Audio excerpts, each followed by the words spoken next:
Oi, oi, mate, Kev, Darwin Nunez, absolutely sexy human being he is. Darwizzy, Kev, what name do you want to call him tonight, lad? Sexy Darwin. Oh, what Kev. Kev took over the reins. You've had a bit of peace, Kev? Yeah, man, I'm loving it. Loving it. What's the crack? You all right, lads? How are you keeping? Welcome back to the Kev Show. Welcome back, Jack. Hope you enjoyed your holiday. You have the power. Yeah. Kev, you have the power. If you're not a fan of Star Wars, you won't get that. Yes. Yes. But a massive thank you, as I said, on my watch along, Kev, to you, Ricky, Connor as well this week, and the other lads that did pop on throughout the week. And hopefully, Kev's a part of the channel, always is. Everyone is a part of the channel. But Kev, what a bloody and chat. Whirlwind of bloody emotions. Personified, really, mate, won it that game. Never, ever doubt Liverpool Football Club. Yeah. The first thing, I don't know why it was, but the first thing that popped into my mind when we were scoring this was, I want to win it because I'm a massive fan of Liverpool Football Club, and I really do, but there's so many naysayers the last few weeks online about this club not being good enough, about the players that we have not being good enough, about positions being out of place, about this and that, and they just did not believe in the players that are just there at the moment. And I'm like, right, take all of it, it's game time now. All of that stuff has gone out the window. Leave that until after the actual game is finished. Leave it till after, leave it till Twitter afterwards, leave it until you're back on your ultimate team placements or whatever the hell you're talking about, or your fantasy football expertise that you are. Just leave it there and just support the team for once and just let it go. Just for one game, let it go. And that's all the emotion that kind of came into me at the end of the thing. I was just like, man, Darwin Nunez is just after justifying everything about the belief in this team, about everything that's gone on. The midfield, poor Endo couldn't do much about his midfield place because of the Van Dijk sending off. He had too much work to do. So, for me, I'm sick of naysayers, and I'm fed up of it at this stage. You're the biggest one, Kev. You're the biggest one. No, I believe no. I'm always optimistic, lads. Anybody who watches my channel, anybody who knows it, I'm optimistic to the point of slightly over delusional, where I can't believe something's going wrong the way it's going. And I mean just in that slight over. And I know it's there, but I have to have belief in the team. Because if I don't have belief in Liverpool Football Club, regardless of whether we're winning or losing, even if we lost, I might as well not support. I might as well not be here. Drink myself to bloody death. Niall, me and you have been on our Trolladays. Where have you been now, Phil, chatting? I was in Orlando. I was in Orlando in Florida, toasting myself for 12 days. Yeah, I thought it's a strange one. I got on a plane yesterday to come home, and I thought I'd left all the roller coasters behind, but obviously not. We got another one today. So all good. Crazy stuff. Yeah, did you have a good holiday, mate? I was going to say. Yeah, had an absolute ball. Yeah, did Universal and Star Wars and all that kind of roll back the years, So, but it took its toll on me this time. I used to go over when I was about 30 with the kids.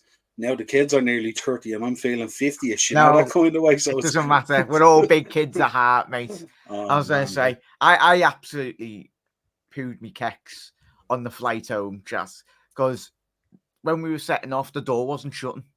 Like the door wasn't shutting on the airplane, and I've watched too many Final Destination films to go. And I was at the front of the plane. I was right next to that door, so I would have went in a bit, the boys. I wouldn't have even seen this game, but fortunate enough, it stayed shut.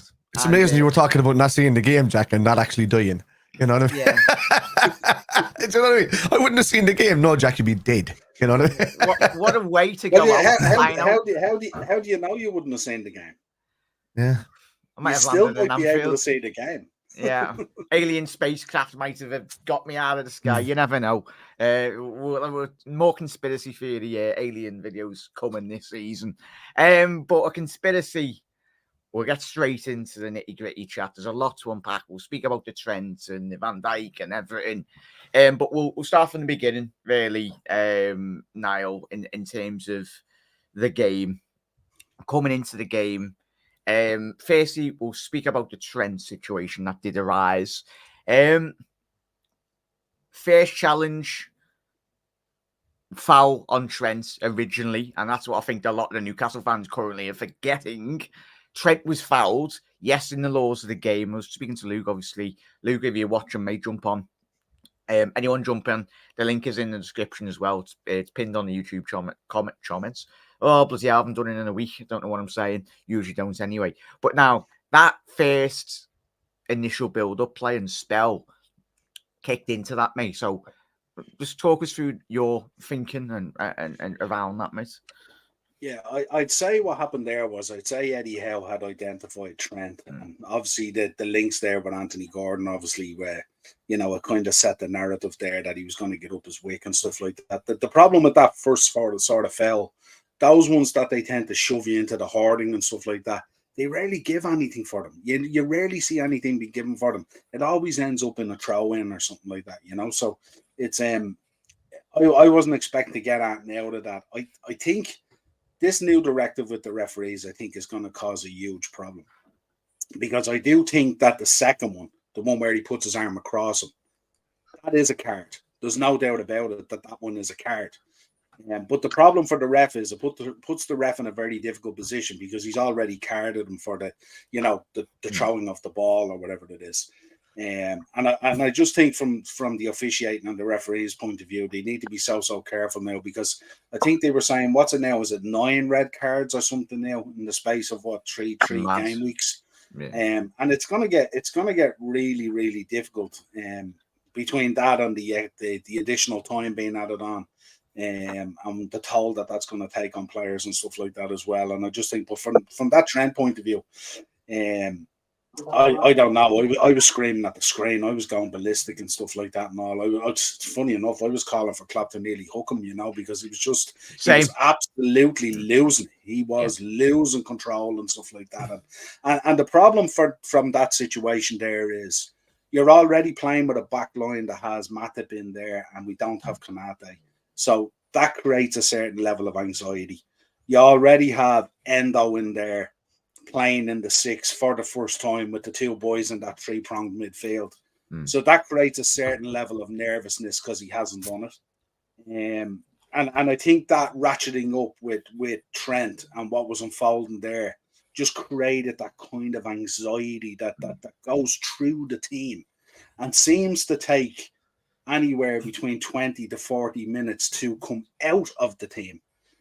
Hence, what we see sometimes when this happens is we see a really poor first half and a really good second half. Because the team is just riddled with nervousness and stuff like that. But I think from Trent's point of view, I mean, he was made vice captain and stuff like that. He needs to. I love to see players like what he was doing in the corner flag towards the end of the game, geeing up the crowd. That's when he's got to do a lot more. I like to see that, but I think if you watch the linesman on that, he was whispering to him there as well, saying, "Look, be very careful. You're treading ground here, because if you're seen to be inciting the crowd as well, these lads are just going to start dishing yellow cards and red cards to beat the band, and it's going to be a real problem." But I think with Trent, he just needs to be just a little bit more of a level of maturity now. You're the vice captain. You're the guy that people look to and stuff like that, and ultimately became the captain with Van Dijk getting sent off and stuff like that. So obviously, he had a lot on top of him as it was and stuff like that. And to be able to get through that match after being carded so early, and they targeted him big time. Like Gordon was an absolute pest to him the whole game. Absolutely destroyed him on a couple of occasions, mate, didn't he? Yeah, and I think he had to be really, really careful. But I mean, we could have easily been down to 9 men. I think when Trent belled him that time, I think in the letter of the law, that's a second yellow when you're off. The first yellow we can debate all day, but that we had moved on from that. The second one for me is definitely a yellow, and he's lucky to have stayed on the pitch, and I'm glad he did. He did, in fairness. It definitely meant. And I think, as I said, there's any Newcastle fans doing. We are speaking about the decisions as well. Get to what Nigel thinks in a little second, but he's spot on there now, mate. Kev, I love it, Nigel. Too many ends with the second. Nigel, you need to get onto your jersey supplier. There we go.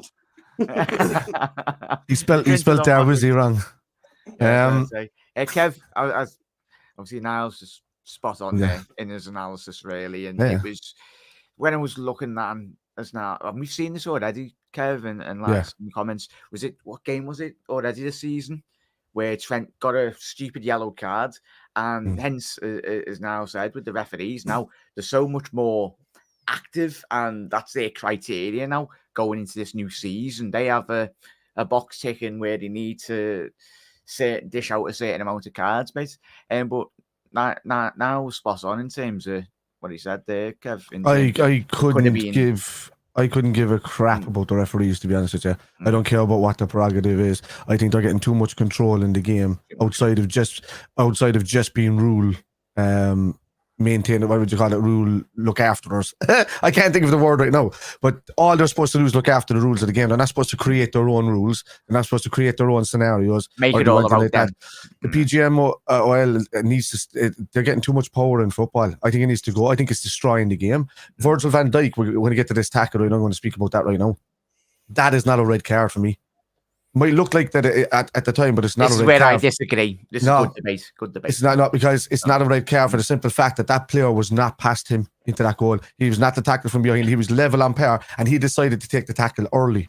So when he took the tackle early, he did clip the back of his heel.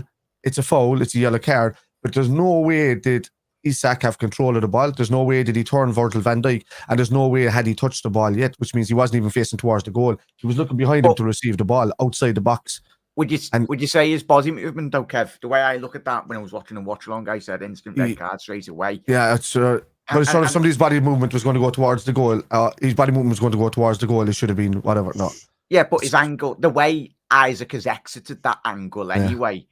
For me, the contact is first initially onto the player, then the man. But I was speaking to obviously on Luke's channel, and he's a qualified ref, very good at it as well. And he was saying, we've seen, and Luke made a great point with the lads before, we've seen challenges over the last couple of seasons where players get the ball, then make contact with the man, and then that's a red card. But the other way around, when it's contacted, then the man, I get the contact with the man. That's why I said it was a foul. It's a foul and it's a yellow card. It's not a red for me because he's not past the player. So Virgil still had the pace to be able to. He could have still turned and took him later. But instead, he decided to go for a ball then. So what he did was that he made a mistake because as Virgil tackled him, he still wasn't past Virgil. Do you understand? So if he was past Virgil would have been turning towards his own goal, lunging towards him. That's the point. He was being past him. Then he would have touched the ball at that stage, but he didn't. Virgil came through him. He did clip him at the back, but then he took the ball as well cleanly. So it was an attempt at a clean player. He didn't attempt to take out the player. There was no malice in it. He wasn't past him. He hadn't touched the ball. He hadn't received the ball, and he wasn't clear through on goal. I don't care what way his body is turning. I don't care what way it looks like he was about to receive the ball. That's like, think of playing FIFA, and all of a sudden you think you're going through on goal, and the man comes out of nowhere and takes the ball, but yet it's not a free kick. It's stupid like that, but that's what I'm trying to say. But my point is, he's not through on goal.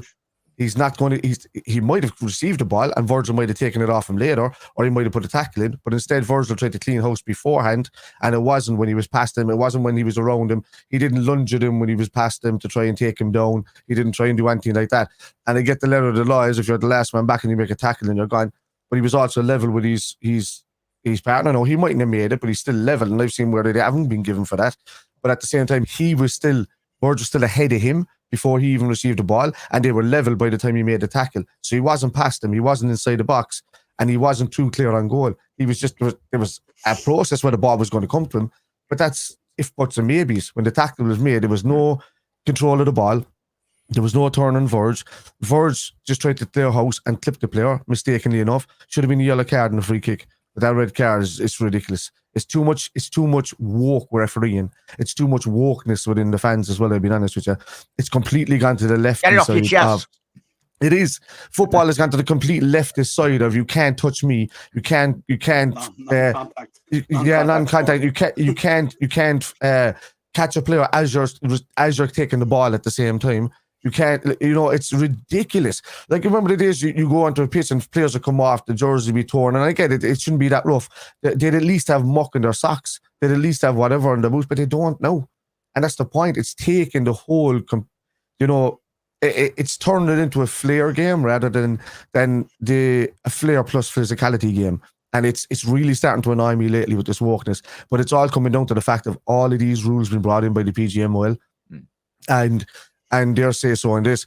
And it's gotten worse since Howard Webb has taken over. He's making it like a staunch and it's our way or the highway kind of thing.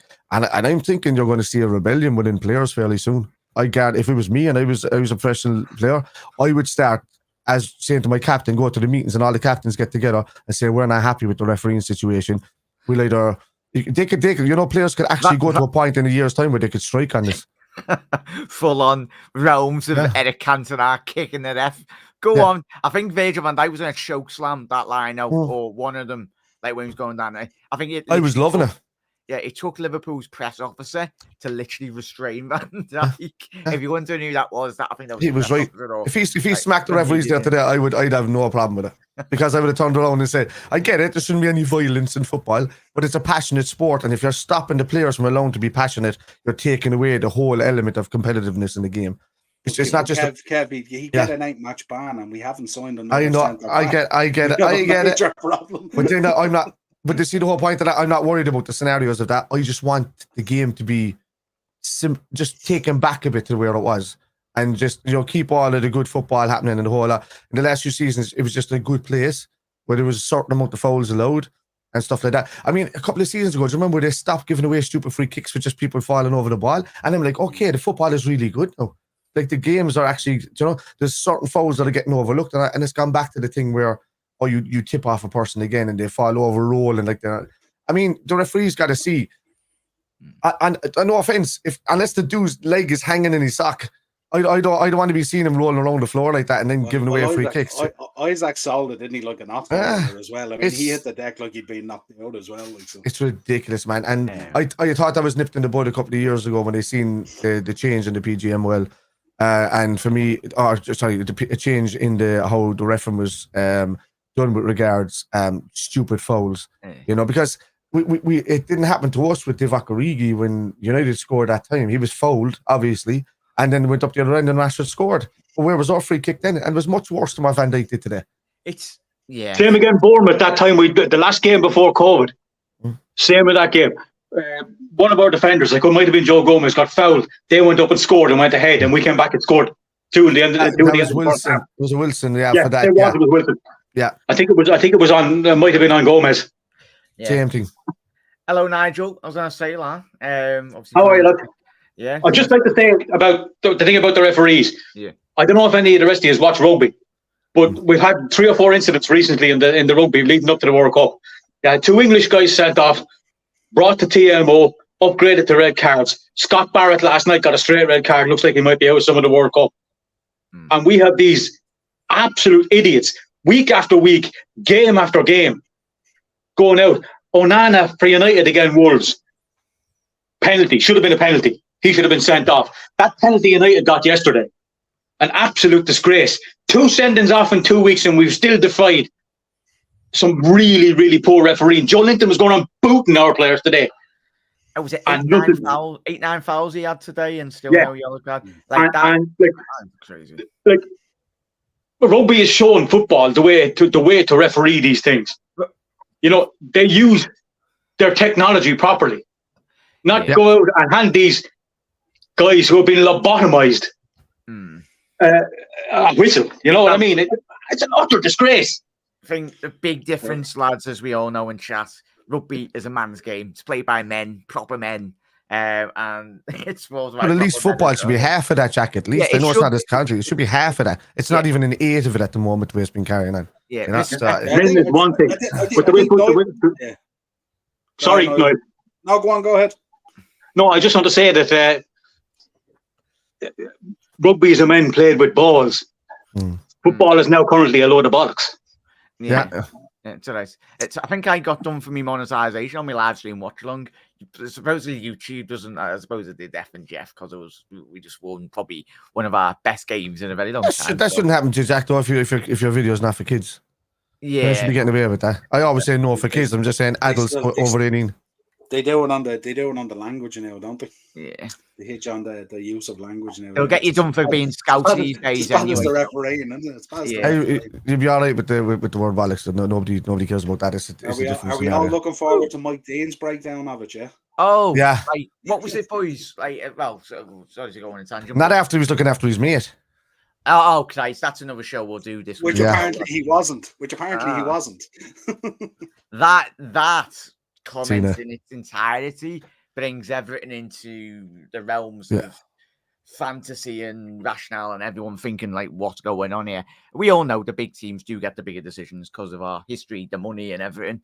But sod the referee, sod the Newcastle. We even beat you with 10 men today. So at the end of the day, Nigel, we're going to speak a bit about, obviously, I won't go too much over the goal anyway. We all know it's Trent sloppiness, really. And I'd concur. I think all of us, everyone watching that game, we would all, I even on my watch long there to say, I was like, pull him off. Because we've seen Trent Nigel in terms of recent weeks and months. We've conceded 1. Then he's gone on to 2, 3, 4, 5 transitions. And that's then led on to even more goals. But there seemed to be I think it was off the back of the red card, more of a galvanized team overall performance. I think it's very much stems on what we've just said as well in relation to that. The fight that Liverpool we've all missed for a very long time is almost a case in point of always against them mentality. That's what Liverpool Football Club has stood for the last 130-year history as well, especially in the media as well. When you analyse the history of Liverpool in the media as well and the city, so it goes hand in hand with the football club. Nigel, won't dwell too much because we won the game on that goal we conceded, really, mate. But how would you summarise very much that first half, Nigel, in terms of how Liverpool got back to doing things the right way in terms of being a lot more structured, organising a lot better in terms of, and you know me, boys and Chas, I've called up out a couple of times in recent months in terms of not really understanding and not really developing his philosophy in terms of in-game management, but today, much better. Yeah. I thought the actual turning point for the game was when we brought on Harvey Elliott. And who was the other sub? Jota, was it? Yeah, Jota in there. When we brought Harvey and Jota on, we improved massively. Because I think when that happened, Eddie Howe kind of panicked. Oh no, we're winning 1-0 against 10 men. I have to sit back. Klopp didn't do that. Klopp went for it. And he made some very, very good substitutions. Joe Gomez, I thought, did very, very well today under pressure because we were very, very poor in the first half. Endo was getting fleeced around in a lot of things. And I think if you look at the penalty, the sending off, and apart from the mistake that Trent made, he was way out of position for the sending off. They were trying to analyse it. Carragher was trying to analyse it on Sky earlier on. And like he's talking about, Matip might have to come across. And then subsequently, Virgil would have to come across. There was a 50-yard gap between our midfield and right back.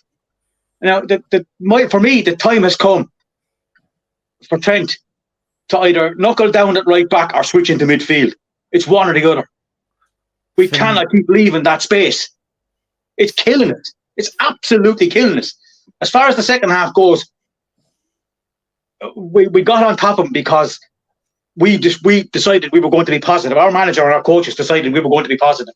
They decided when we made our substitutions that they were going to try and sit back and contain us and try and hold on to 1-0. And they haven't got good enough players for that because we've got better strikers than they have. It was ballsy, mate. It was ballsy. Absolutely. Massive. Spot on there, Nigel. And it was ballsy by Jurgen Klopp. I think all of us, me, Niall and the lads, when we've all done podcasts over the last 12 months, it was ballsy because how many times have we seen Jurgen Klopp be so inactive on the sideline? It was a case in point of every element of that game, whether it be the crowds, the Newcastle bench, shushing Klopp as well. Kev, you done a little piece on your socials, didn't you? About I did, yeah. And very much swings and roundabouts. Sometimes it does come round to it in the face. And fair enough, if you're going to shush the opposition dugout, I'm pretty sure he won't get us a ban. Like if that was Jurgen Klopp, Christ, it'd be front page of the Guardian or something. 24 hours later.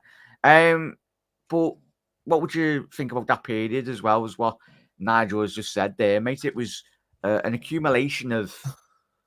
I loved it. I absolutely bloody loved it, as a certain manager used to say. You don't win nothing with kids.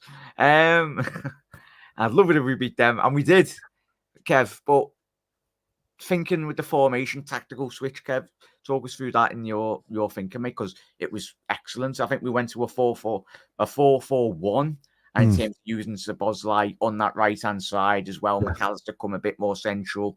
Obviously, with Jota coming on, I was speaking to Luke and Jay and obviously Doug before. Like he played such a pivotal role, and that's going long term, Kev. That's going to be an important key role as well. The subs. Yeah, it's massive. We were saying it last year about how not clueless, but how inept the team was at dealing with situations. I think our worst games is when other teams went down to 10 men and we couldn't break them down for some reason. And I think Klopp kind of took a lesson from the teams that he was playing against in certain aspects, because changing to that 4-4-1, as simplistic as it is, covers a lot of bases. It covers every angle for pass throughs. It allows them a lot more freedom on the wings if it's a tight 4-4-1, which it was. So Newcastle was seeing a lot of joy on the wings for certain parts of the game. But I thought from 57, 58 minutes onwards, I thought Liverpool completely took over the game. I thought Newcastle had a couple of opportunities where they went forward and could have, gotten in there. The Harvey Barnes chance up there. Alisson's save early in the game is probably going to go down as one of the best saves of the season in the last couple of years. Yeah, and it's already won the whatever it's called, the Golden Glove or whatever, not the Golden Glove. What's it called? Save of the season. Golden Boy, whatever. I don't know what it is, but save of the season anyway. But look, they've already done that. But Klopp's mindset in doing that, but also he settled the team with the 4-4-1 to enough point where I said it halfway through my stream. I said, if Van Dijk was still on the pitch, as tired as Newcastle looking now, even coming up to half time, I said in parts, if this was early second half and we get through that first 12 minutes where we were bad last season, nearly every game, I said that then we could go on and actually do something about it. But I said, I'm worried. I said, without Van Dijk being there, I said, can we do it? Can we not do it?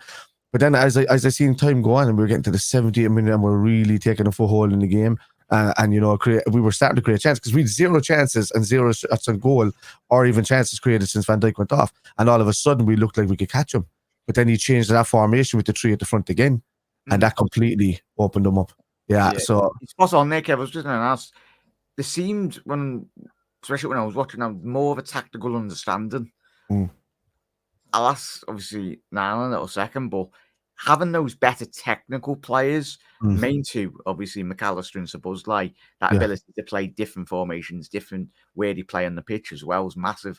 No disrespect to Fabinho and Henderson, but they're on a bloody stratosphere, those two, the Argentinian and the Hungarian. I see Uruguay. Well, one of them.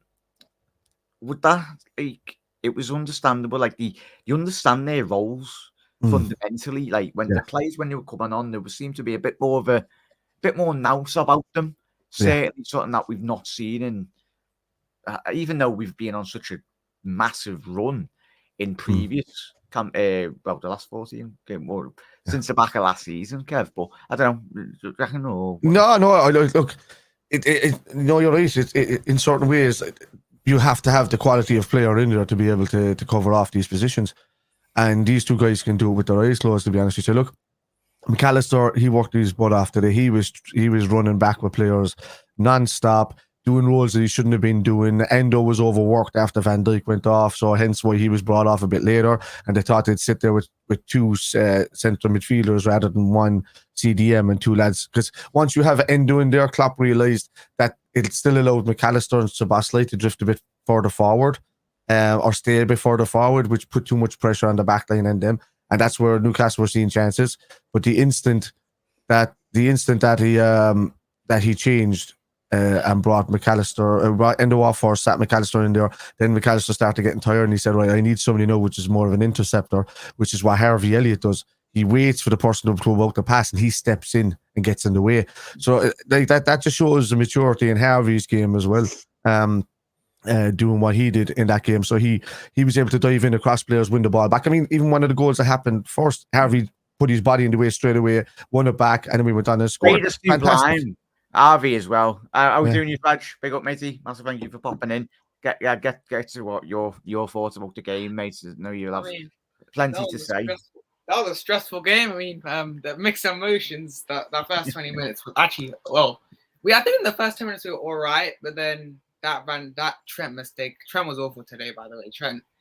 I mean, he really. The vice captain maybe a discussion because I don't think he's been amazing so far this year, but I'm gonna give Trent time. It's only 3 games in, so it's not the end of the world. But look, I think Darwin Nunez earned his moment. He took his moment. He needs to start versus Villa next week. I think he deserves it because I think no way we drop him, is there? You can't. If you drop it, if Klopp drops him, then I think there's some attitude problems because there's no way you cannot drop the Nunez because his finish was absolutely brilliant. I think it'd be mainly the language barrier with Nunez, mate. It's obviously understanding in and positional on the team as well. Yeah, but look, overall, I think the game was. I think second half was really good from the players because that we held on, which was probably the key because if Newcastle buried their chances, maybe we'd have lost. But you got to give credit to, I think, Matip and Gomez. I mean, I thought when Matip and Gomez second half, I thought we were going to get thrashed because I really trust them. But to be fair, they were actually good in that second half. I think they really... I still do need a centre back, but today they really showed that they can do a job on their day. It's on their day, that's the big issue. Yeah. But look, I just think, we still... we're not that far off the title race. I don't think we're that far off. We just need a quality DM and a centre back. And I think we don't win the league, but I think we can definitely be up there. That's the issue. But the issue is will FSG be at the money? That's some discussion. But it just feels like this year could have been the year if we'd actually got the summer right. We probably would have been able to. Still, yeah, definitely, mate. There's still time, and obviously, great point you mentioned there, Fred. I think this is correlated quite well in relation to what Lavagna said there. Man, what a heart of this team has. FSG, if they give Jurgen Klopp 2 more players for us, this team will be very much rocked the boat as well. Get through a couple of more comments as well. Big up there, Lavagna, for the super chat, mate. Really do appreciate it. Oh, yeah, I read that one, mate. So apologies. Didn't even have to super chat that, mate. I was just getting, obviously, your Fred and the lads' comments, but appreciate it. I'll read it out again. Man, what a heart of this team has. FSG to give these 2 players. FSG give Jurgen Klopp 2 players as well. The team will rock the boat 100%, mate. And massive thank you for the support as always, matey. As well, a couple more comments as well, and then we'll go into obviously Darwin Nunez, the man, the legend that is in the next couple of years. He's going to be tremendous for us. Big up there, Paul, as well. We should go back to the 4-3-3 and use the new system and when it suits on the occasions of certain oppositions as well. I think we'll very much go into that in a little second, Paul, in relation to the certain stylistic type of forward Liverpool play. There's going to be different facets, different games, different game plans as well, where you get the best out of Gakpo, Nunez, Diaz, Salah, all of them, even Ben Doak into a mix as well, especially when we're playing Europa League conference games. Europa League, bloody hell, Christ, we're not that bad. Not quite Conference League. It felt like that last season anyway, but certainly Quonset will be some player. Niall, I want us to all touch on the very much the substitutions. We've mentioned obviously the 2 main lads that come on in the 58th minute in terms obviously Endo went off for Elliott, Gakpo come off for Jota. We've talked about them. And then weirdly, now I get you to speak on Newcastle substitutions as well. I was speaking to Luke and the lads a good hour ago on the 1892 Red TV. Were you surprised that Newcastle, looking at the subs now that they made, Callum Wilson off in the set, but they all made in the 72nd minute. Isaac off for Wilson, like for like, still got a lot of quality, but bringing Gordon off for Harvey Barnes and then Tonali as well for Longstaff. I think Newcastle tried to defend. Newcastle are trying to. I'm a little surprised as well because we were actually open. They actually had so many chances before. I don't know why they. Because I was actually glad. I mean, I'm glad they brought him off. But from a Newcastle fan perspective, I'm like, why are you bringing off your best 2 players when you finish the game? If it's 2-0 in the game for them, we don't. We score a goal, but we don't win the game. They just for me. Why? I'm a bit surprised, but look, I'm happy they didn't. But personally, happy days. Yeah, I was going to say you spot on there, lad. Niall, in terms of your thinking about that. Yeah, I think what happened, I think Howe could feel it. I think Howe could feel the way the game was turning and stuff like that. And I think he probably felt like Isaac didn't do a huge amount in the game, really, apart from the Van Dijk situation. He wasn't really having an effect on the game. Tonali was a strange one, but the problem with Tonali, he tends to bomb forward, very far forward, and he can leave you a little bit open. And I think what happened with Eddie Howe was, I think he was feeling that Gordon had done as much as he could do, that he wasn't going to get at Trent any further. He had run that course and stuff like that. And I think the changes that he made, I think he really felt that he needed a second goal to kill it off. And that's why he was bringing on those boys. And the guy in the comments there who mentioned Kwanzaa, I was about to mention him. Yeah. His handling of Wilson for that chance was excellent. Really, really good. I really like that guy. He's a big, strong defender, and I like those guys. Really, really good. But I think that's where it was coming from with Eddie Howe. You could see him like the black top he was wearing that he bought in Mothercare was shrinking even more and more and more. He was his head was nearly about to pop like a spot or a boil. It was getting so tight. And I think as well, his little sidekick there, his tag partner with the Apple iPad, was going through all sorts of formations and all sorts of wonderful stuff on the iPad. And I think they could feel it coming the way we felt it as we were watching it, that we were getting on top of the game, that we felt that it was coming, that it was only a matter of time before something was going to happen. And I think as well that obviously Alisson and his save and stuff like that, you kind of felt like there was something in it for us. And that's, looking at that today, I don't think he got it wrong.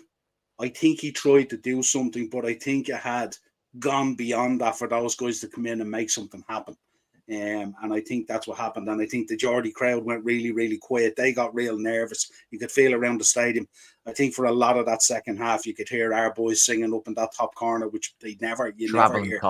But the travelling cop was just in full voice, and you could hear it. And like those Geordie crowd, they're normally fairly strong in voice and stuff like that, but they felt the nervousness too. And I firmly believe he felt he needed a second one, and that's why he was bringing those boys on. And that's all. To me, it was just tactical, and I don't think he got the subs wrong. I think he got them right based on what was unfolding in front of him. I think the boys that he took off, they were kind of exposing him a little bit, and also they had kind of ran the course. Isaac had ran his course today at that stage coming off. So spot on, mate. Your Fred, if you want to just summarise, obviously you're thinking we're going to be going into obviously the Nunez bit anyway, mate. But just I don't know what your thoughts on Darwin before you shoot off. But like just generally, like the longer it was 1-0, it felt like we could get a point. Like if once we scored, I was like, I could take a point because I didn't think we would actually score twice. But Darwin, look, for me, I don't know why. I mean, I think he probably should have started even the second of the season. But now he's really unleashed. Now I just hope he uses confidence for the versus Villa. I expect him to start versus Villa, surely. I think he has to because Gakpo didn't play that well today for me. Gakpo was, I think it was just an off day. And Jota, when he came on, Jota was actually brilliant when he came on. I think this is someone. You spot on there. Like, someone's snoring down the mic. I was going to say. That's my dog here beside me, is it? I thought that was someone's snoring or someone's ass going squeaky bum sounds. No, that's my dog here beside me. He's conked out on the bed. Yeah, so good. Hey, carry on, you Fred. Sorry, that. Well, yeah, like I said, he's having a great sleeping. That's great. Work away. Yes, look, I think Jota, like I said, is more of a you can bring him on. And I think he's called more than a starter. I don't think he's a starter, but. For me, look, I think on Darwin, generally, I think Darwin, he used to deliver this year. I think the fans pressure on him now this year. I think now he has to deal with the pressure for me now. And look, it was good finishes. I was like, because I remember that when he did that poor touch, I was like, beautiful finishes, mate, weren't they? Yeah, literally. I know what it was, though. He makes the hard finishes easy, but then the easy finishes are a bit hard. Some stranger, but I'm not complaining because like Darwin, we just need him to score goals. I don't care about this. passing. You don't have to do link up. Just score goals. That's all I ask. Yeah, Mm. and he's done it. So I can't complain. But I'm happy Darwin scored and Darwin got the chance and he took it. So yeah, spot on, mate.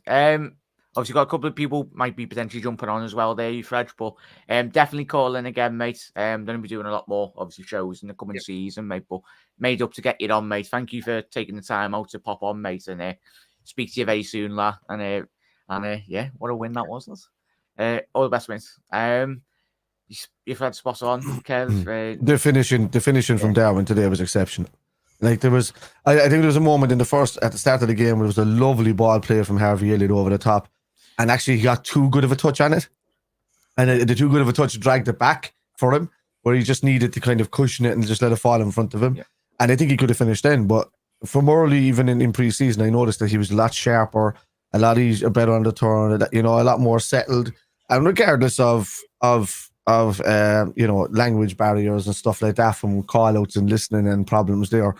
He's improved, but I think he's understanding how the team works a bit more, and he's understanding where to make the runs, and which sides to go on, and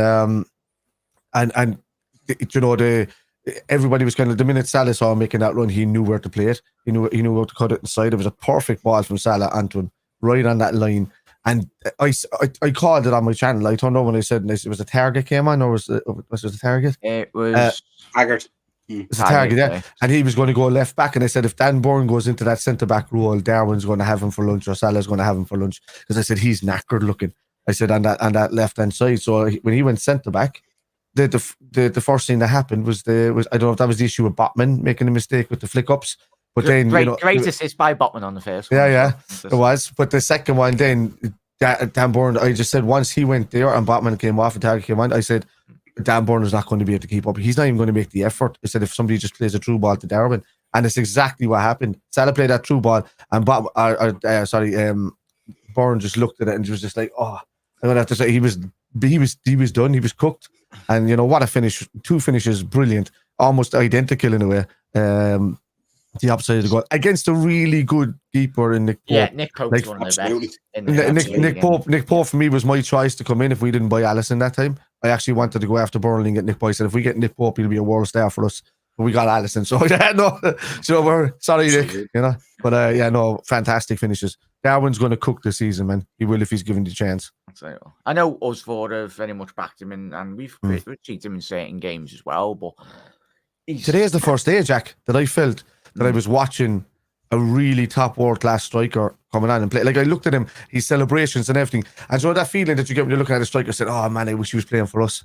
That kind of thing. Or you just say, that oof feeling that you get. Ronaldo used to give it to me, the R9, not the other fella. But like he was still Ronaldo. But I can't laud him too much. I lauded him after he left United. But like for me, R9, you'd Adriano in those kind of days, back to the thing, your Maradonas, you're going down through the list of these kind of strikers that were there, your Shevchenko's. Proper poachers in between the 6-yard box. Ian Rush, I didn't grow up in the 70s or 80s, but even Rushy went through a spell at the beginning where he wasn't scoring straight away. Even Barnes, when he come in, I know he's not a striker, but he had a difficult period. And Darwin, he had a difficult period since he come in. But it was interesting enough, Nigel, what I don't know if you picked up on the comments after the game, mate, what Jurgen Klopp very much said was utilising each attacker in the right moments. And then we've all done shows and done podcasts about when Robbo come in, we know he didn't go in straight away. Obviously, capitalised on that Moreno injury he had. But it's obviously what Kev's spot on with what he said there, Nigel, in terms of he looks like it's clicked finally. It's finally clicked for Darwin, and he knows. Thing is with Nunez, Nigel, the run making was never Nunez's issue. Yeah. It was what Kev said before, that initial first touch out with his feet, goal. That is a natural instinct that is always there for those elite level strikers. And Nunez, he's at such a young age, that's going to go on to even greater heights, hopefully, in the next seasons to come. Yeah, but he was, last year, like, he getting onto balls like that, like I said, the run was never a problem.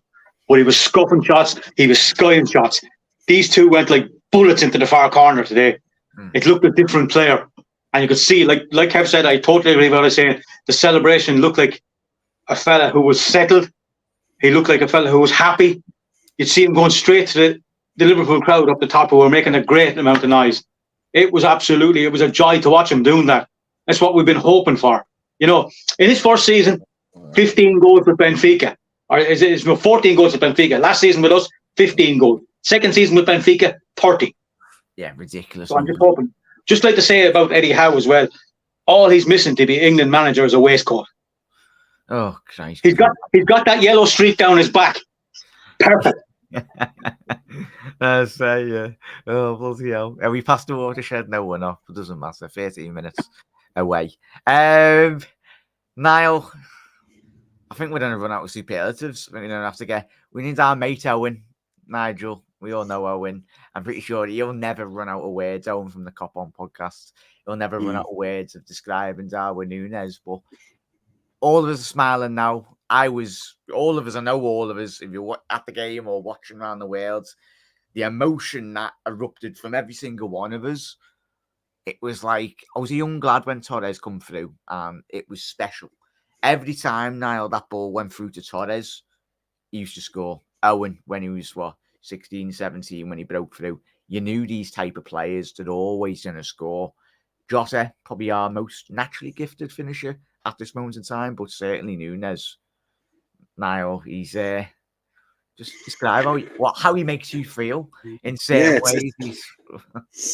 Do you know, in a 20-minute period, he can frustrate the hell out of me. He can turn me to a fan. He can turn me away from being a fan. He can give me everything. The sense of relief today, and it wasn't relief for us in terms of the match or the result or the points or anything like that.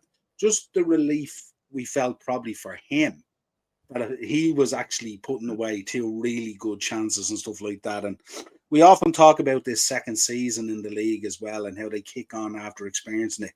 And do you know what I really enjoyed? I really enjoyed the post-match with him and Alisson Becker.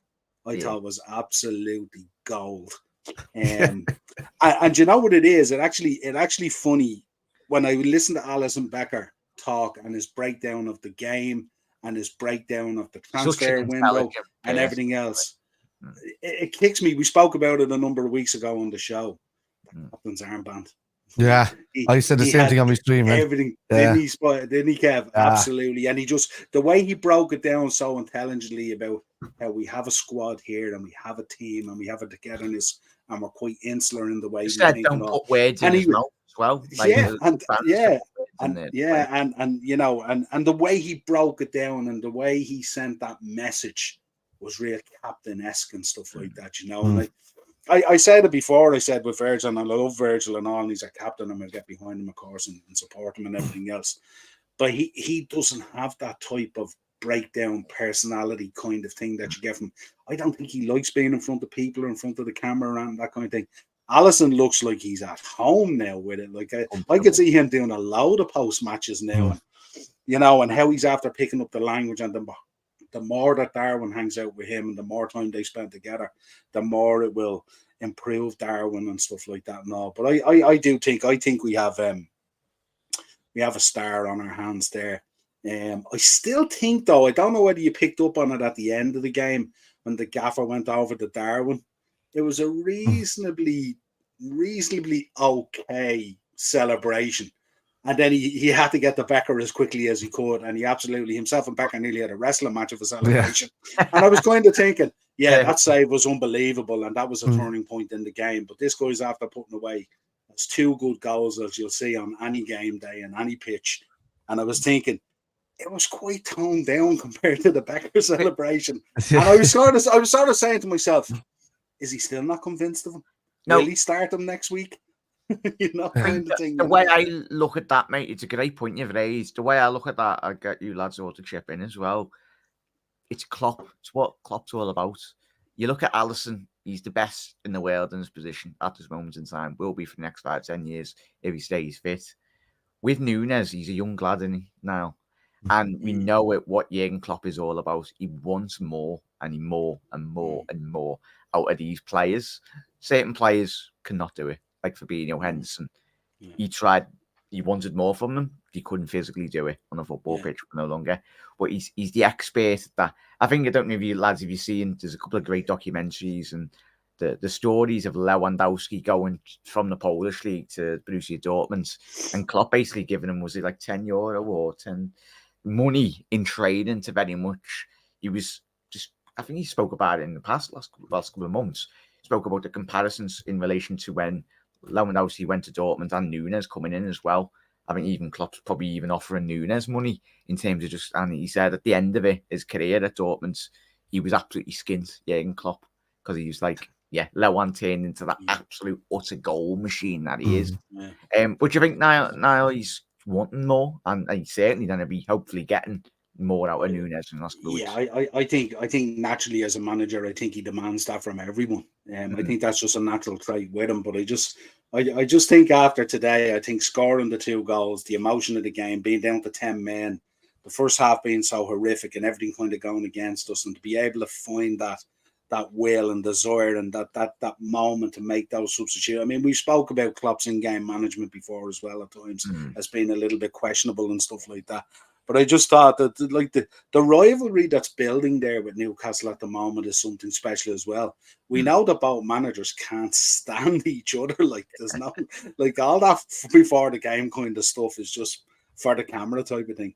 Those 2 guys would have a right rack up in a pub if they could get their chance. There's no doubt about it. But I just think all that, that one thing I noticed, that it was quite a little bit toned down. And I know it's kind of like he doesn't want people losing their heads and stuff like that. But then he goes over to Alisson Becker and he nearly body slams him onto the pitch, and he's still bear hugging him and doing all this kind of thing. And I'm sure Nunez probably walked off. He was celebrating with his other teammates and the fans and stuff like that, and he didn't really pick up on it. But I think if you look back on it on the camera, it looks like, thanks, Gaffer. I bang in 2, turned the game around. This guy made a great save. Yeah, we know he's the best in the world. We know you two love each other and stuff like that. But hey, I'm over here. I need to be loved. And I think with Darwin Nunez as well, Darwin Nunez is one of those players where you have to put an arm around the shoulder. Yeah. I think he needs to feel wanted and loved and a part of something bigger and stuff like that. And I think it's very difficult. It must be so difficult for him to sit on the bench and see the guys playing ahead of him and stuff like that and all. And I know they're there by merit or whatever it is and stuff like that, and he has to wait his chance or whatever it is. But it must be difficult. Sometimes you see it when they go to the bench and he's there. You can see it in him that it's killing him to be sitting on the bench and stuff like that. And also, hopefully today is one of those things where it's kind of, it'll turn a bit of a corner and maybe there'll be a different kind of attitude to it and stuff like that. But I wouldn't be surprised at all next weekend if he doesn't start against Villa. And kind of based on how he did today would be kind of criminal, really. It'd be another kicker. But we've seen it with him where he has come in games and played really, really well, be it assists or goals or whatever it is. And the next week he's found himself on the bench again. And I think sometimes it's Klopp. He needs to be very careful sometimes in the way he pushes that. Sometimes he can push that too far to the point where, it just becomes a little bit not motivating, let's say. Demotivating. So but he's a big job on that. But listen, we all want Darwin to do great. We know his passion. We know how much he enjoys the game and how much he enjoys scoring goals and rinsing guys and stuff like that. And so it's great when you see him smile and the love hearts and the fans and everything else that comes with it and stuff like that. And we only want the best for all the players to play for. Couple of props that I have to give to today as well. I know you were on about the captaincy from Alisson and all of that. The fact that the VVD was actually thanking every single member of the team when they came in for saving what he felt like he did wrong, and he said, "Look, lads, boys, you did a fantastic job." He did it well as a captain that way, but I totally agree with you. My first pick would have been Alisson Becker as well for captain that time, but I have to give him props for that. Another one I have to give to for not throwing a strop or getting upset about anything is Luis Diaz for being taken off for Van Dijk's mistake. And the fact that he was still upbeat at the end of the game and he realised what had to be done and he realised that his position is a position that can potentially create, but Klopp went for shape over flair. And I think, that's another good call as well, because Luis Diaz at that time was already after dancing between 3 or 4 people and nearly scoring a goal.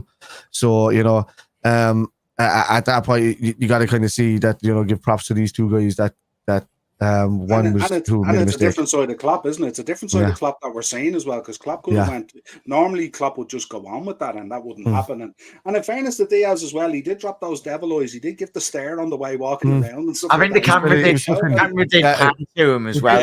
Yeah, he stayed with him. Stayed with him even while the game was going on. He didn't know what was going on, but on the bench he was upbeat. Everything was good about him. So I seen him kind of go, "What is the confusing thing?" So maybe he didn't realize that, like, you know, it wasn't his gameplay that was getting him taken off. It was the actual change of the shape, because Diaz is not going to stay back for you. I think he was pinned to, once we lost the man, he was kind of pinned to that side of it, and he was left isolated out there. Go ahead, Nigel. I'm just watching, on the same subject, I'm just watching Nunez's goal here. It's on YouTube. They're just showing it. And at the end, all the subs are going over, and they're all hugging in a little circle, like Tsimikas and all that. And Diaz is there. Ben Doak, and Diaz comes over, and Klopp gives him a kind of a slap in the back of the head. Yeah. Does he? These people are all kind of gathering around. It looks really good. You know what I mean? It was that kind of Milner moment. Remember when he took Milner off? Okay, you're right. Okay, you're right. Milner moment. Yeah, you're right. Yeah, thanks, Gaffer. Yeah, I know. We know you're God. Because he stood in front of the Klopp that time, Milner, and he was like, "Explain to me why I'm being taken. Just explain it to me. Give me a good reason." And he walks away for 7. Klopp explained. He listened. Because Milner's he's a man's man, and he's a professional. So, you know, he listened, he did what he did. And 2 seconds later, that happens. He's like, "Gaffy, all right, I'm gone. See you later." There was no one happier than Milner that day. Remember, there was no one happier than Milner. He was laughing his head off. And that was Curtis Jones. He was after bringing on for it. That was the assist to Salah, right? But I don't remember rightly. But look, it's unbelievable. Yeah, unbelievable. I was going to say, Kev, I want you all to talk about the final point we'll speak about tonight, boys, as well. The mentality has been very fragile prior to the end of last season, where the situation that they devised over the last couple of seasons, it was such a great characteristic of a Jurgen Klopp team, similar with Manchester City as well in the last 5-6 years under Pep Guardiola. That mentality of, if you concede, you go again, you start winning games. Today was probably the first time in a very long time. I always go back to that Villa game when we won the league, when we've got 5 minutes on the clock, we're getting beat 1-0. The lads, Robbo, and I think it was Mane, Eder, and we just switched that game round in the flick. I said exactly the same thing in my stream today. I don't know, it just reminded me of that game. Yeah. So we'll go round the houses. Kev, we'll start with you. The mentality, really, it's as well. Chat, let us know your thoughts in the comments. Yeah. Turning point, hopefully, for the week to come. Or look, for me, I saw what I needed to see mentality-wise from the team today, how they stuck together, how they fought for each other, how they covered bases. Jota, when he came on as well, covered Robbo very, very well when he came. I must say, like, he was drifting a bit forward at the start, but he came back and won a couple of balls back there against, when Newcastle was doubling up on Robbo. He saw the danger that Gakpo didn't see against Chelsea when it was James and Sterling doing it to him. So Jota did that better than what Gakpo did, and I love Gakpo. I just found he's a bit isolated. He's a bit out of his depth in the position that he's in. No, I did say that he should play last season, that he should play the left-hand side of that midfield because he's better coming from deep. But, that was under the guys that we had a CDM in place and somebody who can cover and somebody who can track back. And, he could play well with Diaz. But I was also under a slightly deluded mindset that we're always going to be attacking and only have to defend in certain scenarios. So, even at that, I thought, right, we'll survive. He'll get in. He might win a couple of things back. But he was. In that stage, he was winning a couple of things back. But this season, he hasn't tracked back enough for me, which is why I was delighted when I seen Jota doing it. And he was on the left-hand side of that, almost like in between where Diaz and Gakpo would have been playing. So he did it well today. So for me, I have to give props to Jota for that. Still believe, that Darwin should start over him, and that Jota is a very much so an impact player. I think that he's better when he comes on off the bench than what he is when he starts. I think he's an upgrade on Divock Origi massively because he can score goals. There's a place. I was going to say, Jota for me, when I look at it, is if you analyse the whole team, I think in terms of winning games of football, I think Jota is probably the most important for Liverpool. Obviously, Alisson probably number one, really. But if you take away the main ones, but in terms of Jota, you're spot on there, mate. I think him coming off the bench. If you're 1-0 or something and you're desperate for a goal for the last 15-20 minutes, Jota comes off the bench fresh. He's dancing around, like he's trapping the ball nicely. He's volleying it. he's turning inside, he's doing it. You know, he did it against Everton that time as well. You know, you seen him coming off the bench. So, that's where Jota is key for me. I think he tends to drift out of games when he comes on, when he starts. But I think he is he's probably our most important player when he comes into a game late. And I think he gets so, like, he gets on the defense so much that this is just pure chaos when he comes on. His movement is really good. He's a nightmare for defenders. Anybody who's not good on the turn with a defender is going to be worried about Darwin Nunez coming on. So for me, if Darwin Nunez starts, he can get early goals. He can do that. He can come off 65th, 70 minute, pat on the back, 2 goals, Darwin, see you later, buddy, get in the shower. Here comes Jota and to top it off with another box or nip in really late with a head. Because it's very underrated. I don't know, like, but Jota is very underrated with how good he is with his head and how good he is at trapping a ball or just diving in late with a goal, you know. And like, if you have Diaz and Nunez, this is the problem with Klopp. I think he's worried about how Diaz and Nunez play together, which is why he's worried about him starting. But I mean, they speak the same language, you know, so there should be no issues up the front of there. If Diaz has an understanding and he's got good English, he should be able to cover that with Nunez. So this shouldn't be an issue anymore. But for me, Darwin needs to start with Diaz and Salah and just see how that chaos. Give it a few games, even if there's no goals out of all 3 of them in the first games. Give it a few games, see how it goes, and then, you know, you always have Gakpo to come in there, Jota to come in there if you need to. But yeah, and Endo was unlucky in my points today. Endo was unlucky at the fact that VVD was sent off, because I thought he was intercepting well today at the start of the game. I thought, you know, he was playing a good anchor role even deep and in the game, and he was releasing Szoboszlai and McAllister. I just thought he drifted out of the game once VVD went off because he had to cover too much.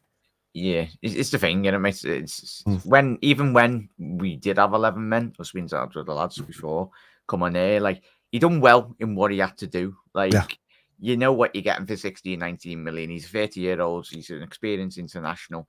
He's not going to be the next Isedo. We all know that. I think anyone anticipating Endo coming in straight away and hitting the ground running, we know what we're getting. But if he can put in 6 out of 10, 7 out of 10 performances when he does play, I think we'll certainly get a good performance level out of him. Because if I think, as we've said, start scoring goals, then it's just about shutting up shop a bit more early and just start taking our chances. I think we need to go straight in for right-sided centre-back, or whatever about left-sided centre-back, or whatever the priority that is. I think I'm worried about Trent being a liability on the right-hand side. We'll certainly do a show this week. Yeah. Well, that's it for me. Up there, was he? No, it's all right. Kev will be presenting that show this week. I'll be on the show, but we'll get Kev taking the reins on that. So don't be spoiling. I love you, Trent, but we need to talk. It is a big talking point. Kev's holding court. Kev, you didn't have your judge at and everything. Oh yeah, get that 4 hammer out, lad. Where was it? The gavel. Your gavel. There we go. He's already got it ready. It's 4's hammer anyway, but there we go. It's a battle opener. Oh, we go. There we go. You may need it. All right, hang on. Oh yeah. But we'll quickly obviously get to Nigel and fucking I have a bigger one ready. That's what she said. I don't know, Nigel.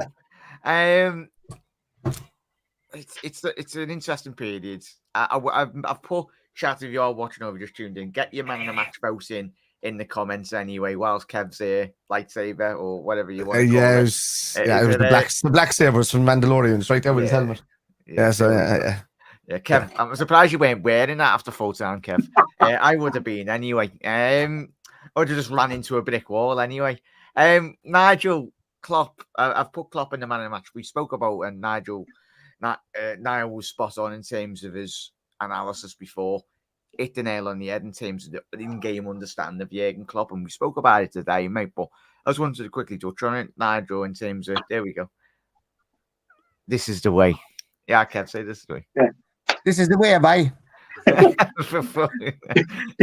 Could you imagine if the actual Mandalorian actor sounded like that? Pedro Pascal.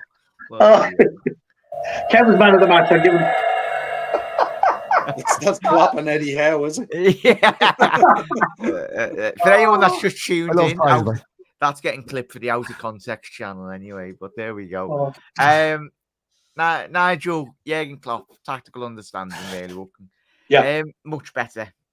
much better. Like absolutely, we've all lambasted Klopp. We love the man, but still he has to take some responsibility in the last 12 months because it hasn't been good enough. We mentioned the substitutions today were spot on from all years as well, but much better.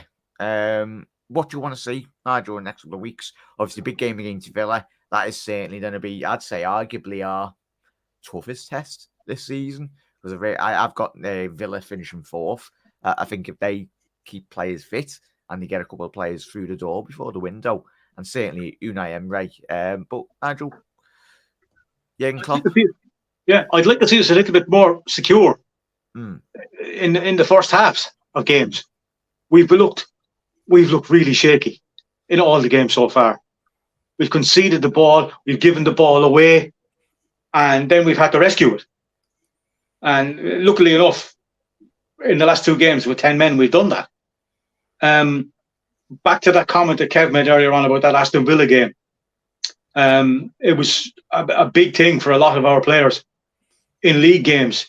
And I think that might be the moment today in a Liverpool shirt for Szoboszlai, for McAllister, for Kwanzaa, for Harvey Elliott, who was there before. Remember when we played Leicester, when we won the League Cup? We played Leicester in the League Cup and we were down. And we scored. Yeah. John scored a late goal and then Minamino scored a late equaliser. Yeah. And it kind of pushed us on a bit. And I think that might be one today for Darwin, for a few other players.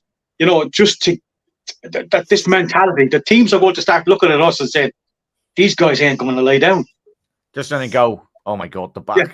As soon as they start going, Liverpool are back, then even City go, we're going to have to start playing well. And it would surprise me before City into another 99-point season. Hopefully not. And back the clock then, and on that, exactly what the lads said earlier on, a couple of signings. For God's sake, just it gives us, it could make all the difference for us to be like a right-sided centre back. Kev is right, or a right back. Like we could the way we play sometimes, we're so up and down right back, and like it's led to us getting a couple of guys sent off. Now Pavard is an easy go-to guy. That we could probably get him cheap. Did he not go to Milan? No, we spoke about him, Kev, didn't we, a few weeks ago? Yeah. Pavard would be good. Oh well, look. We need to, if we could get 2 players, I'd be happy. You know, like but it's a great boost for us today, winning a game like that. Man, we got our asses handed to us early on. But for the most part, until the substitutions, what you said, the 53rd minute. Yeah. And then Eddie Howe really put the kibosh on it for himself by making. I was going to say when he made his own substitutions and just basically invited us on. Yeah. So hopefully this is onwards and upwards. Kick on. Yeah, Eddie, if you want to keep on doing that next couple of fixtures we play against you, go for it. Like, because that to me, and as we've all said today, showed the inability and inexperience of Eddie Howe. He's still a very young coach, still got a lot of work to do in the game. Certainly, he might do well, but as we all know, Eddie Howe was always that middleman in relation to where Newcastle want to be. Newcastle want to be competing with City, Liverpool. So he will, if results don't go well this season, considering the money they've spent, I'm pretty sure for as good as job he's done, aspirations of their owners certainly. Plus, I don't have to listen to the interviews. They want to go places, and he will get the chop in terms of getting axed as a manager in next couple of seasons, because it was Unai Emery when he was at time at Arsenal, and so I think them getting Champions League is nailed the coffin for Eddie Howe. To be honest, I don't think they'd be given enough time. I think the games are going to come thick and fast for them. I think they've already dropped points twice now in a row against City and Liverpool, which is understandable. He probably left off the hook for that. But if he drops a couple of more games over the next few months with the team that he has there, and if they don't get in a proper CDM to allow Tonali to be a bit freer, I don't think I can see him lasting in his job too long, to be honest with you. So that new guy that Villa have in the midfield, what's his name? Diaby. Diaby. We can't allow him to start breaking in behind us next week. He's a good player. He's had to score a couple of goals the last couple of weeks. He's a really, really good player. We cannot allow him to break into space behind us. Christ, I'm already having kittens if they switch him to the left wing. Oh my lord! I watched a lot of Bayer Leverkusen. I know you did, Niall. You watch a lot of Bundesliga, European football. He's certainly one to very much keep an eye on, mate. Isn't it? Next week. I was going to say, now anything really that you want to finally conclude? You got the closing point tonight. No, I just think, I suppose it was a real tough week. I mean, Klopp's press conference, everyone was going ballistic over signings and his approach to it, and him being an FSG simp and all this kind of stuff, and that was coming in, and then the Salah stuff broke and all this Saudi stuff, and then we were heading to St. James's, which is a tough place to go to at the best of times, and then everything, I suppose, that happened in the first half, and to be able to turn around the second half. And I think the one thing we can say about our club and how much we love it, when we turn a game and a game starts going that way, I don't think there's a coach on this planet that can stop what's going to unfold once it starts happening. We start rolling that ball down the mountain. We felt it coming today, and it came today. And I know Newcastle fans will have a different view about that, but aren't we the only club last season that did the double on them? Mm-hmm. So I think with Eddie Howe, I think you're right. I think he's being brought in to steady the ship and bring the club to a certain level. He's the Mark Hughes from Man City back in the day. And as Kev said, once the Champions League kicks in, and once they want to start attracting in a better level of player or a higher level of player or something like that, they've started doing it, and he has brought in some, in fairness to him. But I think if you want to step up to that next level, I think it's going to be very difficult for him to do that. And as much as the Geordies laud him at the moment and stuff like that, I think that can be very short-lived if you start having a really... Almiron is an enigma, isn't he? He's a weird enigma. Yeah. He just doesn't do enough on the right. He's more of a number 10 for me. I just don't think he's much of a winner. He comes across to me as a guy that's given a game plan that just abandons it when he goes on the pitch. Yeah, just loses the pass, doesn't he? And I don't know what position he plays, to be honest. And like, I suppose in Eddie Howe's world, where he's so structured from a coaching point of view and stuff like that, the likes of Almiron must be an absolute nightmare for him. But he probably needs, like what we need, that bit of chaos out of Darwin. He kind of needs that out of Almiron as well, because if you look at the way Newcastle play with Isaac and players like that and all, it's very, very structured, and can be very, very quickly found out. Like our own formation was quickly found out last season. It can be found out very quickly, and as Kev said and Nigel said, a couple of bad results, in the Champions League, playing midweek and then on the Saturday, and midweek on the Sunday, it catches up very quickly with your legs. They have a squad there. They have some really good players, but they also have a number of key players there, that the likes of Wilson and that can pick up a knock and an injury and stuff like that. And whether it will suit to play him the Wednesday, Saturday or the Wednesday, Sunday, and can he maintain that? I'm not too sure, but they'll be definitely licking their wounds today. I mean, that's I think they'll go down the same route as Chelsea, to be honest with you. I think they in the way that they're probably going to drop out of the European spots by the end of the season and struggle to even get into them. And then all of a sudden, you're going to see them overspending on players and then putting that over like 6 to 7 year contracts if they're allowed to do it, if that hasn't been brought into effect yet. But use the loan system. Yeah, they can loan players in from the Saudi league, and then it wouldn't hit them FFP really, So, they'll obviously come up with something, but I think they'll probably look to kind of bring in, actually, on that night, like a Carlo Ancelotti or something like that, something not necessarily him, but that kind of someone that carries a bit of pull and a bit of drive and stuff like that. Do you think that's the reason why? Sorry.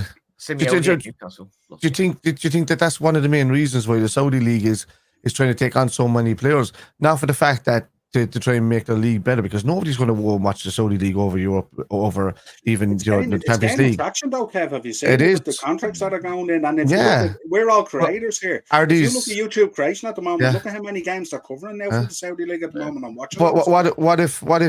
What if their main goal was to create a system where they could tell the players, right, you're coming to Saudi Arabia, but within a year or so, you're going back to the Premier League or you're going back to the league on loan for these kind of contracts, but you're still getting paid by us. You know what? What if that's the way it is? Should look at it when the nonsense about Salah the other day broke. I was thinking, they'll bring him into the Saudi league and then maybe loan him back to PSG, and that's the way of getting him into PSG because their front line is more or less nearly gone, depending on what Mbappe does. But that's what it'll do. It's like City at the moment. If you look at City at the moment, they know there's a lot of stuff coming down the line. So look at what City are doing at the moment. They're front loading their squad at the moment because they know they're probably in line for a couple of transfer bans. Look at who they're bringing in and look at the age profile and the players that they're bringing on. So they're planning for maybe 2 or 3 seasons, maybe where they can't bring in someone, but they'll have such a tight squad there initially. Chelsea will be the same. With plenty of, absolutely, you can see they're planning for it. The hassle and the grief is coming, but they're planning for it. They're very, very clever in the way that they're doing it. Saudi League is the same. I don't think we're giving that Saudi League enough, not say credit, but insofar as I think it could become something really, really big. Yeah, I'm loving their ambition, and I think all of us have been on record. Well, you can see what are they already talking about? Trying to pitch a team into 2025, is it? It was inevitable. Don't be surprised. Don't be surprised. It's gonna happen. And all the federations for the Champions League, is it? We'll look back in 5 years' time, and we're witnessing the birth of the Super League. This is its spawning now, and it's only a matter of time. It's only a matter of time. And that will very much differentiate the mercenaries in football to very much the purists in relation to the football and talent. And then, but at the end of the day, let it be. But the most exciting point as well, Chas, I know there's a lot of comments. We will get to them as well. Lads, if you need to jump off, just... no, we're good. That is no. Just got probably 5-10 minutes. I just answered for the lads. Stay on. Stay on. I'll give extra $5 in the tank anyway. I'll give you that later. Get the bevies in for the weekend. Ventriloquist now, Kev. Huh? Ventriloquist. I don't know. I don't know where my hands work on. Kev, do a Scouse accent. There you go. All right, say. Oh, God, you're getting kicked for that in a minute. Disappointed. Want that bit of chicken? No. Getting even worse. Oh, you should have presented it last week. Can of Coke.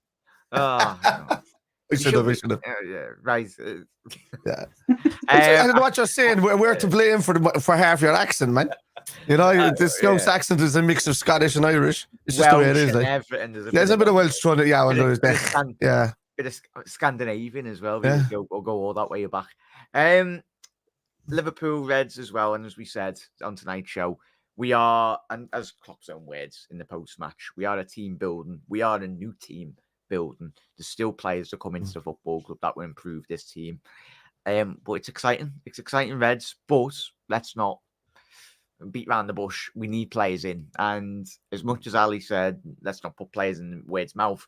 But but when the players are doing interviews the last couple of months going, oh, we need signings. Ali, it's there. It's on social media. But we'll quickly rattle through all these last comments as well. Got any last closing points as well, or any questions for the panel as well? Get them in. And please do, lads, as well. If you're still in here, 22 people in here, make sure you do head over to the upper tier. Obviously, Kev, the Kitmen, and obviously Nigel. We'll source his new channel out very soon, lad. It's even doing food reviews, Nigel. I know you're a very good cook anyway, aren't you, lad? So you could probably sit there and do an hour's worth of walks around there more. Do I look like an eat lad or something? No. I was going to say you can teach me out. You can teach me how to cook. Because your enthusiasm of just walking around the beach and talking about Ardmore and the sights and stuff like that would just be enough, you know. And then finish off we're closing off with a closing thought about what Liverpool are doing that week. And I think you're laughing with the chatting. You don't even have to show your face. You can just walk around with your camera and just say, David crab over there of cooking, eh? The David Attenborough of cooking. I'll buy one of those Mandalorian helmets. Doing it in a little penny as well. Yeah, there we go. That's the whole point, man. You could just do your thing and just do it. And why I do what you do, walking around with a camera, man. There's a lot of stuff you could do, man. You got a lovely accent, Nigel. Be grand way. Oh, great! Yeah, just Bogman special. Yeah, Nigel, it's great to TikTok. You'll bang. I'll be watching it. I haven't got a Scooby Doo how to cook. Probably set the house on fire half the time. Well, I have nearly done in the past. We'll rattle through these. It was absolutely intense game from Andrew. My heart was pounding when Nunez scored that equaliser and then won us the game. Ali will go down as one of the greatest goalkeepers in the league. Unbelievable response, 100% there. Oh, read that one. Cyborg, there we go, mates. Obviously, want to meet West Ham mates as well. Big up, matey. Yes, I loved him. I think, given on our past exploits when we've played him, he scored an absolute banger. Was it a couple of seasons ago, Chas? Yeah, Ajax. Great goal. Yeah. In off the crossbar.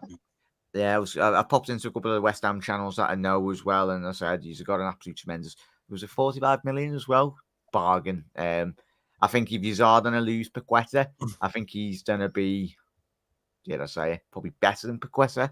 I think he's a bit more attacking, probably got a lot more goals than Paqueta. Obviously, Paqueta's that more box to box. He's got a bit more defensive nous about him, but they brought in that new player as well in the. West Ham to kind of replace almost Paqueta. What was his name? They're bringing Kudos. No, Kudos is coming in, but they just brought him in just early on in the window, didn't they? What was his name? The South American guy. Vasquez? No, was it Vasquez? What's his name? Oh, he played the other day when they beat Chelsea. He had a fantastic game against them. Oh my God, what's his name? He'll tell me anyway if he's in the chat. Yeah. So yeah, Kev's I look at it. No, because I'm trying to think of his name. I look at it here now, and it'll give me 2 seconds. Yeah, we'll route through these comments as well. It's great to see that you lads. I'm happy we won the game. Sorry, I had a few. Don't apologise, Andrew. You've had a good night. We've all had a good night. I tell you that now, mate. And look, Edson Alvarez. Oh, Edson Alvarez. Yeah. He's tell you what, another bargain at what 40 odd million. You can play centre back, play DM as well. Ajax, another Ajax player. Paqueta's already covered with those 2 lads coming in. So if he's going to go, that's it. Yeah. Remember the panic 3 weeks ago at West Ham? They were talking about getting rid of Moyes and all, and they couldn't get a player in and all this kind of thing. What a difference a couple of weeks makes, huh? It does, yeah. Yeah, football fans very fickle, aren't we? Makes that game we're supposed to be going to Kev a little bit more mouth-watering, doesn't it? Oh yeah, I'm looking forward to that. But I'm just thinking that it's going to take those lads. That's not the one straight after. No, we've got an away games before that. But I'd like to see West Ham doing well enough to annoy our competitors, and then just us to go there and do them. I think it's going to be the same in Newcastle. I think they'll be just doing enough to annoy everybody else that's going to be there, and we're going to need these teams to be up in their game. West Ham were good. West Ham were very good yesterday. Yeah. Everybody, I was talking about them even going down last season until they survived, with a couple of months to go. But even this season, I said if they didn't do right and they lost right and they didn't cover their base as well, you have to give David Moyes, credit for that as well for what he's doing, because he's picking the lads along with the scouting team there. So I've always rated Moyes as being a good manager. I just think he's just got enough old school in him that can hinder him. And I think he just needs to bring in a bit more statistician into his game. And I think he got sold down the river. Ferguson sold him down the river. Destroyed him. Yeah. He got rid of a rival at United because Ferguson saw the way. I give credit Ferguson his dues. Did he really think that United were going to survive the same way without him? When he left, anyone would have struggled replacing. Yeah, anybody would. Yeah. Well, they would have struggled, but because they were on the way down. Ferguson saw the writing on the wall and got out. He saw it. Yeah. I still think if they give time to David Moyes, it would have took a while, but I think he eventually would have got it right. But they bought Pogba. Yeah, well, big up there, Cam, as well. You Man United, mate, who were met on holiday. Big up, Cam. Hope you safe travels and got home safe, mate. And I will be getting you on this season as well, mate. But that's the beauty, Joe, when you go abroad, you meet new people and amazing. We spoke about Liverpool, Man United, and where United can strengthen as well, Cam. And bloody hell, lad, he's first time in the chat tonight, and he's banging out the super chats as well. That's the point you owed when you were over there. Yeah. Covered. Big up there, lad. Big up, lads. Happy days, Cam. Great to see you in here, mate. And welcome, lad. You and your owl fella on. If you just want to pop on, you're very welcome, mate. You've got my number. I will sort that when the fixture does come around. But massive thank you, mate. Well, big up, man. Yes, big result for you yesterday. Certainly did turn that round anyway. Quickly, last couple of comments as well before we do shoot off. Big up there, Manuel. Get to Manuel's first comments. To be honest, I still think we should buy a right back, a left central defender, and another midfielder. Then we should be able to challenge City. Man, that is what Jamie Carragher said tonight. He was spot on as well. Big up there, Manuel. Great to see you in the comments, Macy, as always. I thought Gomez was brilliant when he came on left-hand side today. That's the annoying thing. It could be good cover. We've done shows and we spoke about it for weeks. Gomez is that. He is that guy.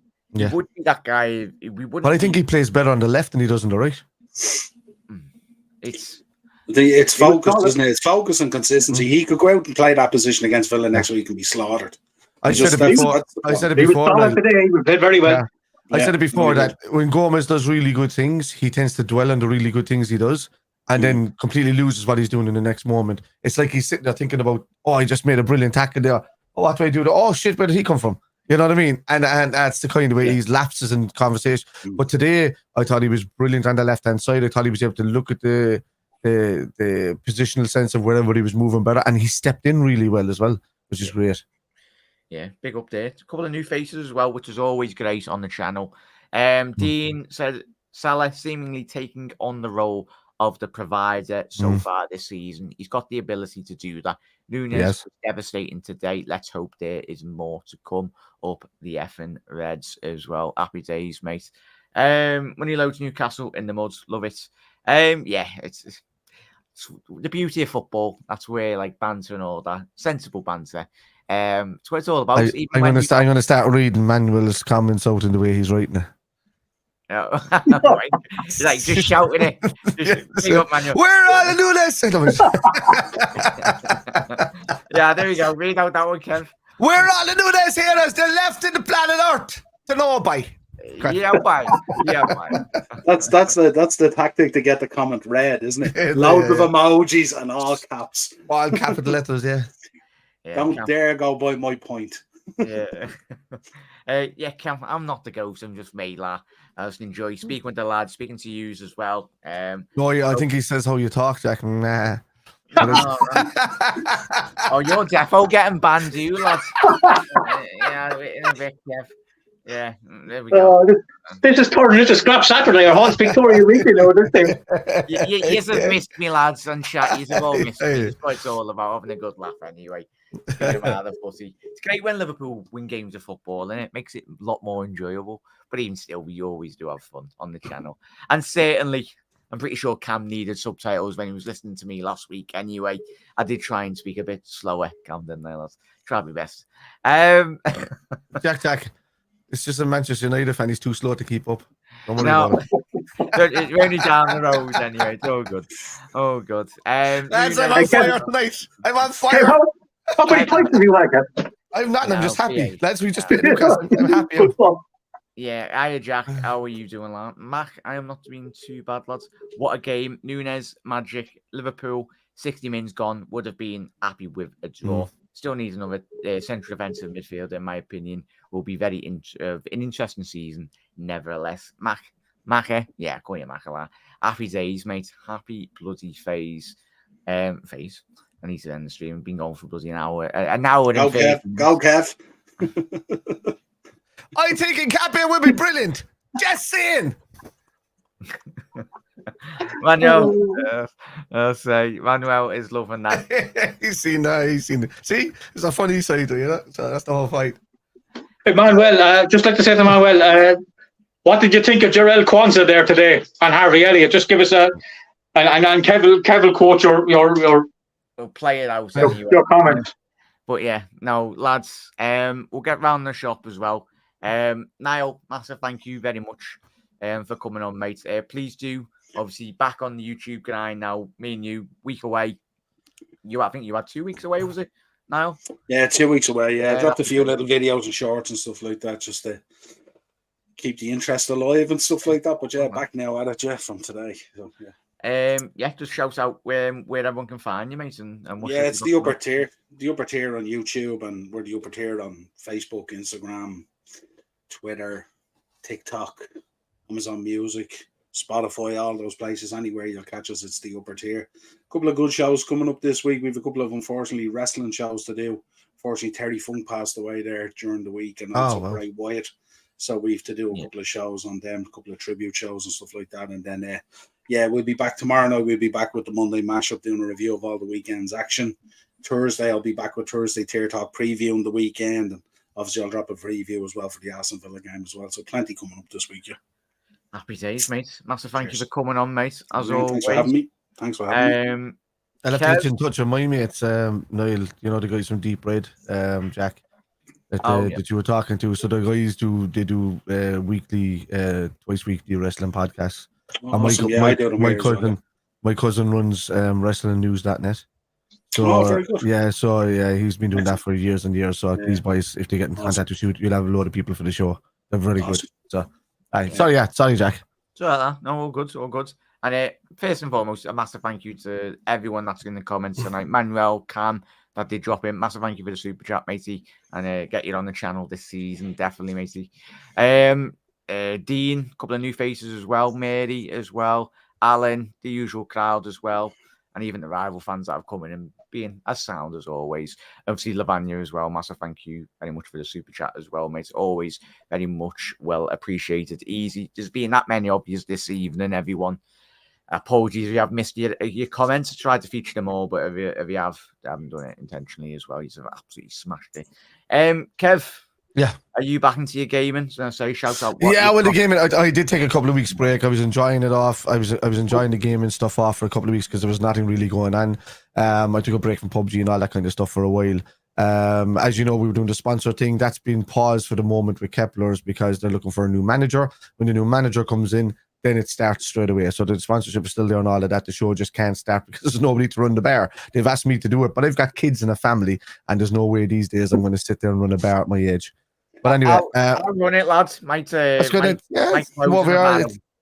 can live in the hotel. It's great, you know. So and it's a good place. Plus, Jack, you see me every week. That'd be great. But anyway, outside of that, shut down within about 24 hours, lad. But we'd move. It'd be good 24 hours. I say that.